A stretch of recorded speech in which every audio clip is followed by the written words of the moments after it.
make history. But who will and how will they do it? We have Friday answers to weekend questions.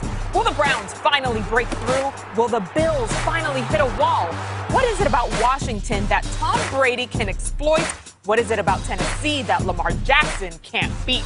We're picking every game, predicting every score, and putting one favorite on upset alert. Right now on NFL Total Access.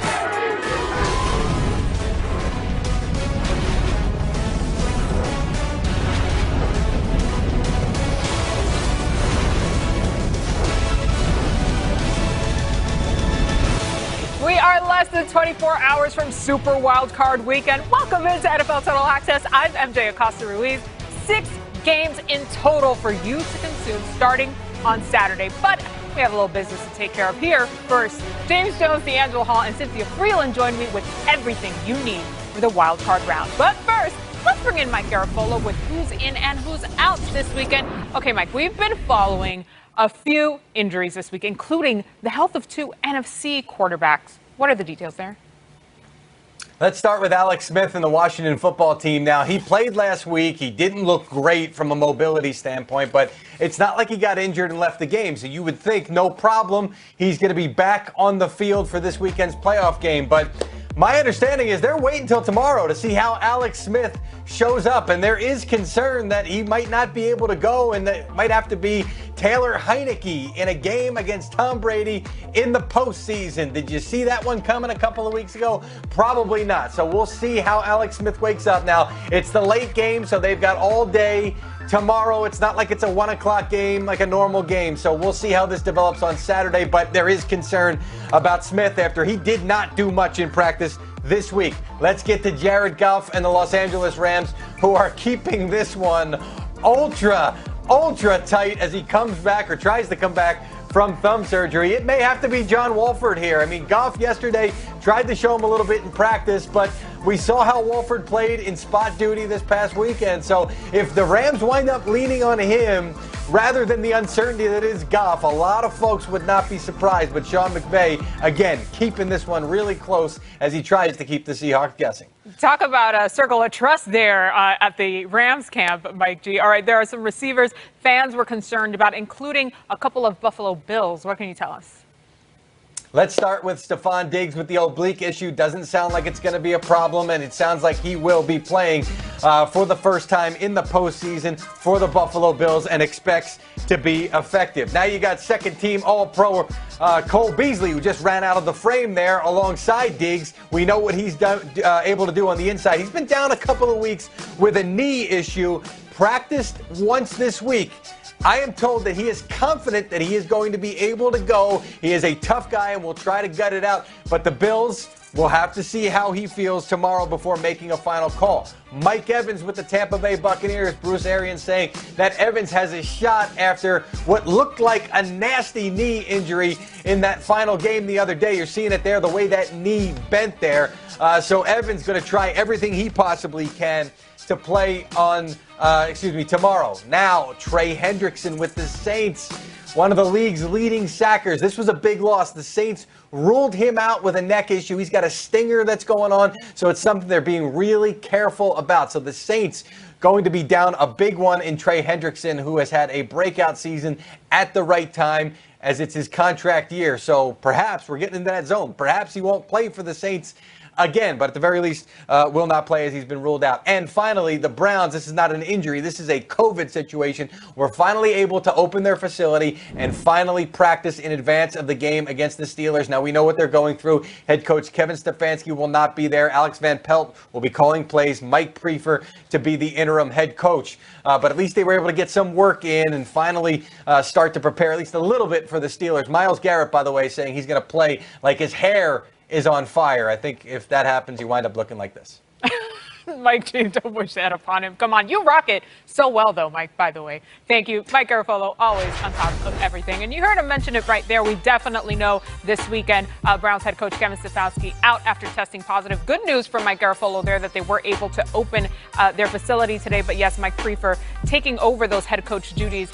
Alex Van Pelt calling the plays there for Cleveland. All these points lead to our Total Access Game of the Week.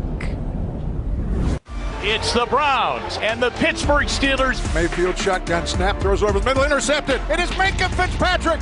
Touchdown, Minkah. Chubb runs, dips his shoulders. He's at the 40, 35, cut back 25, 10, 5, touchdown! He pumps. Oh, there's a man wide open. James Washington walks in for the touchdown. And they give the ball to Landry, and he dives left side, touchdown! And they're going to the playoffs! All right, since we're about to get into what I can only describe as a very exhausting discussion that we had earlier today with the guys, let's set the table for you.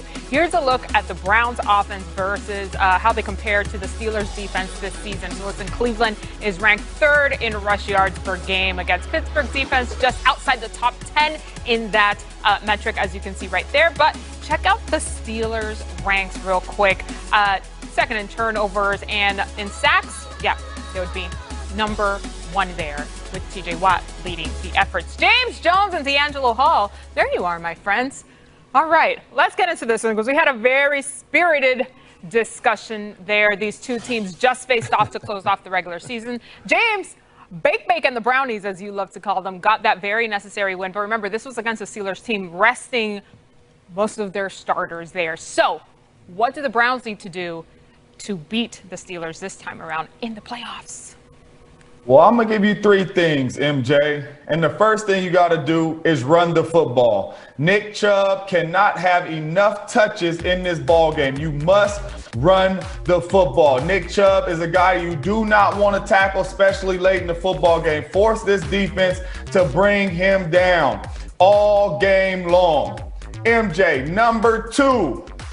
Run the football because he has a partner in the backfield with him named Kareem Hunt, and he can do it all as well. Force this defense to tackle both these backs all game long, and once you get them in space, it's going to be trouble to bring these guys down all game long. Number three, when you do pass it to these two guys right here and force the Pittsburgh Steelers to tackle these guys in space all game long. If Coach Van Pelt does what I'm telling him to do right now, and I played for Coach Van Pelt in Green Bay, so I know he is very smart. I know he's watching the show. I know he's going to take my game plan. But these two guys right here, Kareem Hunt and Nick Chubb, cannot touch the football enough. And if they do, they will find themselves in position to win this ball game. So you telling me, JJ, if I'm the Steelers, all I got to do is stop the run? That's it. If you want to beat me, if you want to beat the Cleveland Browns, stop the run. He could not have made it any simpler. Run the ball. That's it. Oh, and also run the ball, doubling down on that one. James, I'm not even mad at it. Look, solid argument there, but you know what? It's a Friday, so we know we have to pick this game. But before we get to our first postseason game picks of the year, let's see how we finished out the regular season. Well. Ooh. I managed to stay in first place throughout the entire season. It's a point of pride for me because, you know, on the opposite side, in fantasy, it was abysmal. So this, I will definitely take this win. 166, that's how many games I predicted correctly. All right, James, we'll start with you. Who you got? Start off the postseason on fire, my friend. Browns or Steelers? Yeah, so they're going to show my picks before I get to picking. That's all good. But listen, hey, backs against the wall. All right, one thing I do know about NFL players, D-Hall, we love when our backs against the wall, people telling us we can't do nothing, and this guy ain't there, and that ain't there, and you don't have this, you don't have that. You want to go out and prove it. I just gave the Cleveland Browns the game plan. They are going to win this ball game. They are going to find a way to run this football down the Pittsburgh Steelers' throat all game long. It's going to be a gutty win by this Cleveland Browns team, everything that's going on in their organization. And they're going to walk off that field with a victory, 24-17. Big Ben and the Steelers have not been right these last 5 weeks. To be honest with you, they played one good half, and that was against the second half against the Colts. I'm not a believer. I like Bake and the Brownies going in and winning this game. Okay, JJ. Well, look, I like the Pittsburgh Steelers, and I like them by a score of 27-20. I mean, you've heard everyone talk about everything the Browns are going through. Joe Patonia, their starting guard, he'll be out. Not having Kevin Stefanski. A big reason for Baker Mayfield's success this season, we can't minimize it, is Kevin Stefanski, and it's not just his scheme.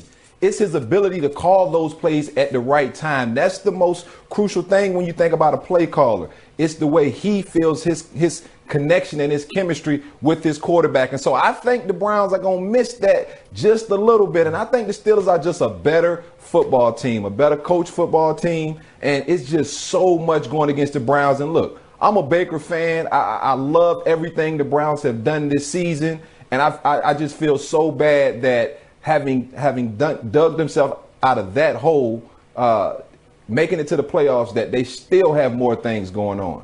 D. Hall, have you watched the last 5 games of the Pittsburgh Steelers? You think they just finna flip the switch and ball out? The difference is I've watched the Browns too, brother. And that's the difference. You're just worried about the Steelers. The Browns, if they can't run it, and this physical Pittsburgh defense is going to do everything they can to keep them boys from running that football. D-Hall, to your point, too, we saw a few games where we're like, where is the rushing attack? This has been what you guys have sort of had the crux on every game when you've really, really dominated, and they weren't using it. I will say this, though.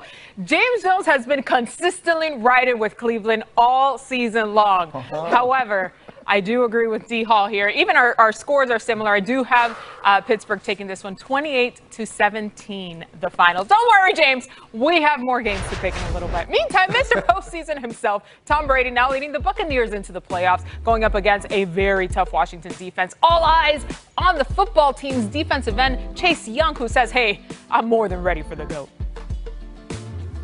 If you know me, my team knows me. I'm excited for every game, man. And Tom Brady, you think I'm not going to be excited to play against the GOAT? Then you tripping. And that is what it is. I'm excited to play against Big Tom. I'm not, I'm not going to apologize for saying I want Tom. No. I want Tom Brady. I want every quarterback I play against.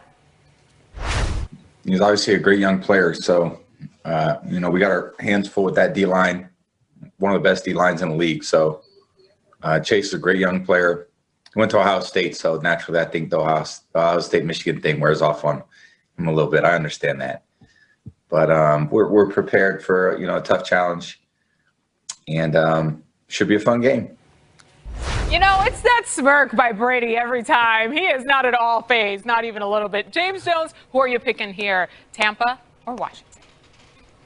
The Washington football team, I think, is going to come out and they are going to battle. I think this is going to be a close game in the first half. We all going to tune in like, uh-oh, this might be a game. And then here comes that bad man Tom in the second half, and this offense gets to clicking, and they find a way to really dominate the Washington football team. The Washington football team, like we talked about earlier, does not have enough on the offensive side of the ball to compete with Tom Brady and the Buccaneers. So as you can see, I like the Bucs in this one big. And like I said, I think it's going to be a run in the second half that they go on. 35-17, Buccaneers win this game and get ready to go and battle somebody else on the road.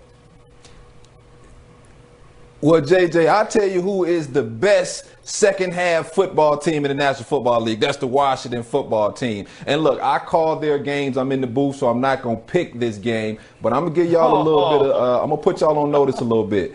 Tom Brady, when you're able to get pressure on him, he is a different quarterback. You sat there and you've seen him through the course of this season. When they're able to get a little bit of pressure in his face, Tom has uncharacteristically gave the football away. He's just thrown it to avoid getting hit. And everybody's talking about Chase Young. I love that Chase Young wants to play against the best. We all did when we were at that point in our career. But it's not going to be in Chase Young's hands or even Montez Sweat. It's going to be them two dudes in the middle, those other 2 first-rounders from Alabama, Daron Payne and Jonathan Allen. If they can get pressure up the middle in Tom Brady's face, this ball game is going to get ugly fast. Now, we know Washington's having trouble scoring on offense. Alex Smith, Taylor Heineke, who's the quarterback, who knows? But that defense will hunt and give them an opportunity to win this football game, James. Believe that. D'Angelo Well, Hall. I know who you picked, but I ain't going to tell the world. on. No, hey, he's the consummate professional. Don't put him out like that. He came out here all professional, James trying to throw him under the bus. No, but I do agree with you, James, that I have the Buccaneers 36-20 taking this one. Even our scores were similar there. I told you there was more, James. No worries at all. All right, D-Hall and James, we'll see you in just a little bit. All right, great news for the Chiefs, who have the lone AFC first-round bye. Tight end Travis Kelce was the only unanimous selection for the first-team All-Pro offense. He adds another accolade to an already incredible